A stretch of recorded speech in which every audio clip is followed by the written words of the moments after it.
The ocean. Oceanographers, can I get a woo woo? All right, now look around. You see them oceanographers? Well, they're the first ones to dive in.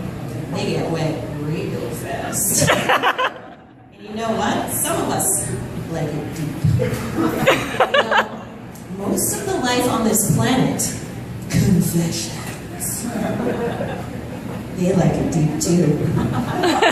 Approximately 80% of the living space on our planet exists 1,000 meters below the surface of the ocean. Now that's deep, and that is dark. The sun don't shine that deep. Did you know that less than 10% of this deep, dark sea hasn't been explored by humans? More people have gone into space than have traversed the deep, dark depths of our planet. Now, the thing about oceanographers is, well, we're kind of promiscuous. I mean, we don't like to stick it to just one field. Oh no. We dabble in it all. I mean, some of us oceanographers are also geologists. And as geologists, well, we rock hard until we get epic explosions. Ow, ow! I mean, did you know that 90% of the volcanic activity occurred in the ocean? So I'm going to pause right here for a trivia question. It's a pretty obvious one. Where is the greatest mountain range on the planet located? Boom! In the ocean, Mid-Atlantic Ridge, coming in at a whopping 64,000 kilometers. Now that's big. So we got rocks, we got water, and when the ocean and the crust start interacting, well, things really heat up. I mean, the ocean crust is one of the biggest aquifers on the planet. It's porous.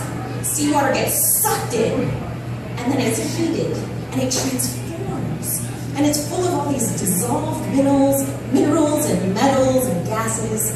And as we all know, when things heat up, well, certain things start to rise. And as the fluid rises up and breaks the surface, well, minerals precipitate, and hard structures begin to grow, eventually erupting with white, flocculent material. You know, these vents are found all over the world, but they weren't discovered until 1977 off the coast of the Galapagos. And you know, when these geologists stumbled upon these funky rock protrusions, they didn't just find rocks. Well, they found life, and they found lots of it. Funky, dark, dirty, weird life.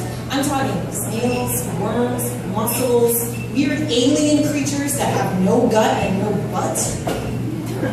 So, here come in the biologists. And as biologists, well, what we want to do is unzip your penis. It turns out that tectonic activity, confessions, really turns on the biology. That's what makes life exist across these extreme thermal and chemical boundaries. And the base of all the life in this extreme environment is due to microbes. Microbes! Yeah! They turn geothermal energy into biomass. They don't need no oxygen. They breathe shit like sulfate and iron and arsenic. They live in an environment that is hotter than hot, where no light can penetrate. And yet, we have pretty much no clue who they are, what they're doing, how fast they're doing it. Microbes, total badasses. But because they're so tiny, we often overlook them. I mean, we didn't really start thinking about microbes at Venice until maybe 15 or 20 years ago. And if you were to ask any microbiologist, they would tell you, well, it's not the size that matters, it's the activity. And really, if you were to take all the microbes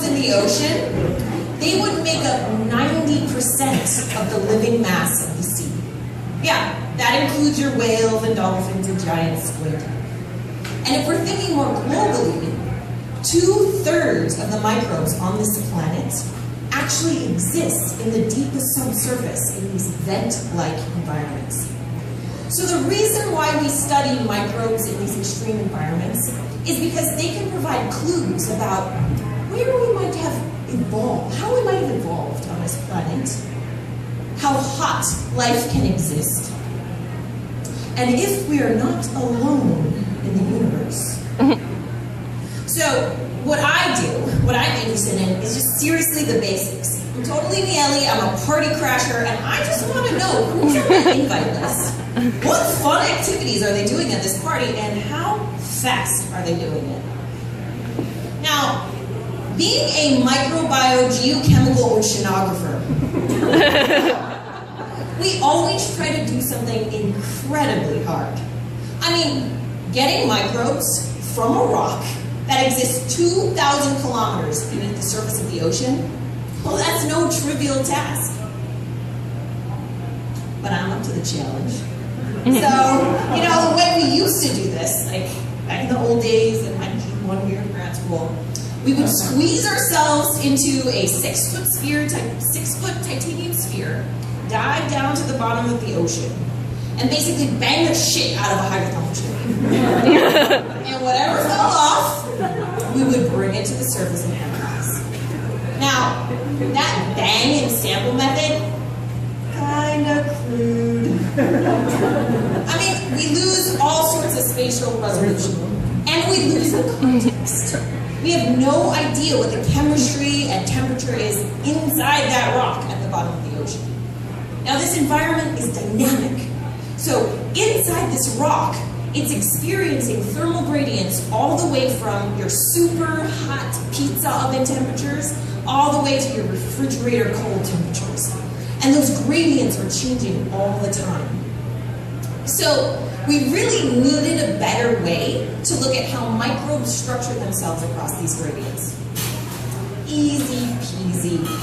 So what we did is we designed the most phallic-looking incubator you could think of.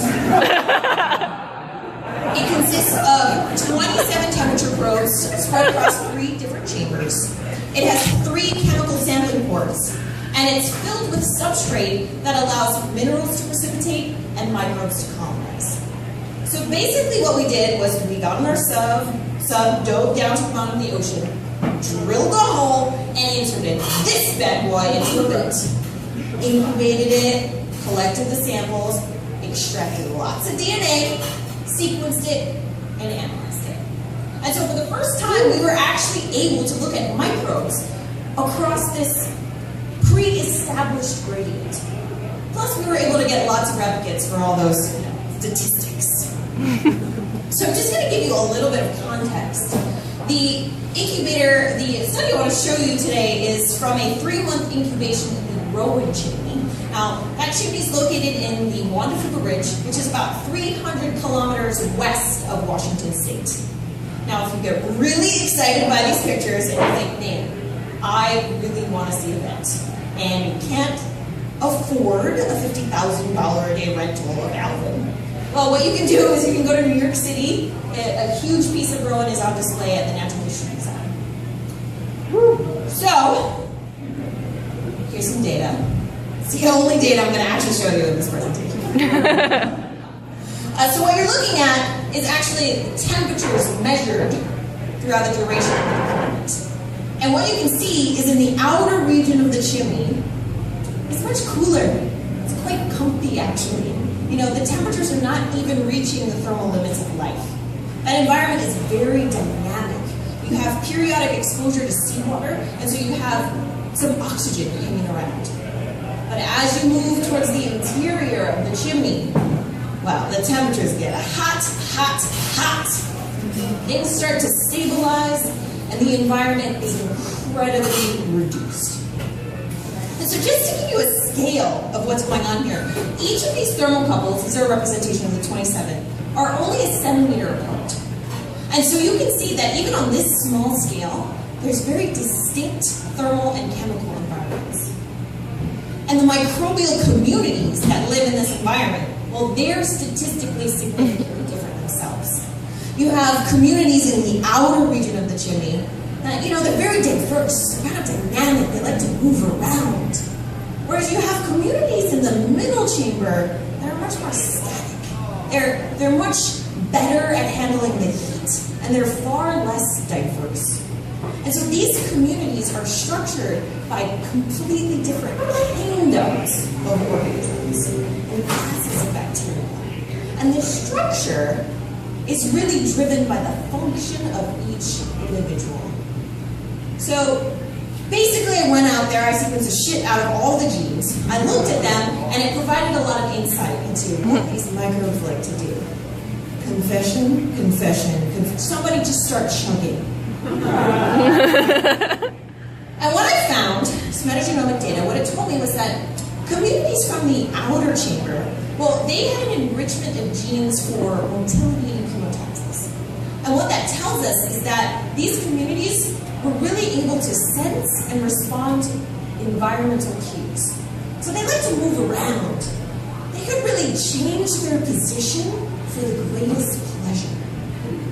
Now, these communities were dominated by bacteria, and they had a lot of anaerobic metabolism, so these guys really like their career.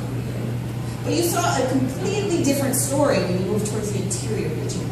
It was a completely different community. They were much more sensual. They were enriched in genes for quorum sensing, which means they could really communicate and interact with other cells, really vibe out the situation. They were also enriched in genes for biofilm formation, which means that they really survived this extreme environment by getting into bed with lots of multiple partners. So these communities were dominated by archaea, and they were dominated by anaerobic metabolisms. So to kind of sum up the data that I'm showing you, let's go back to our college years. Let's think of frat row in a rock at the bottom of the ocean.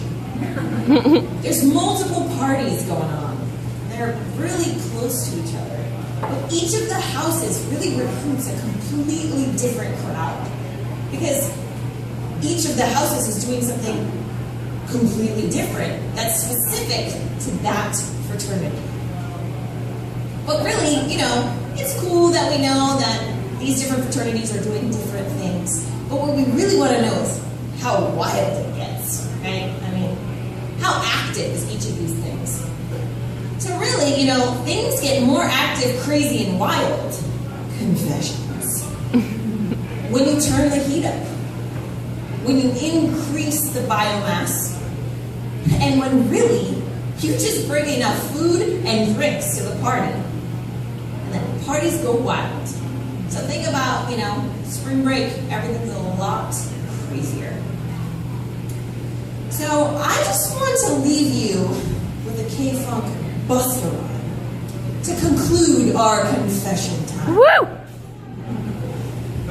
Exciting microbes live in the deep, dark sea.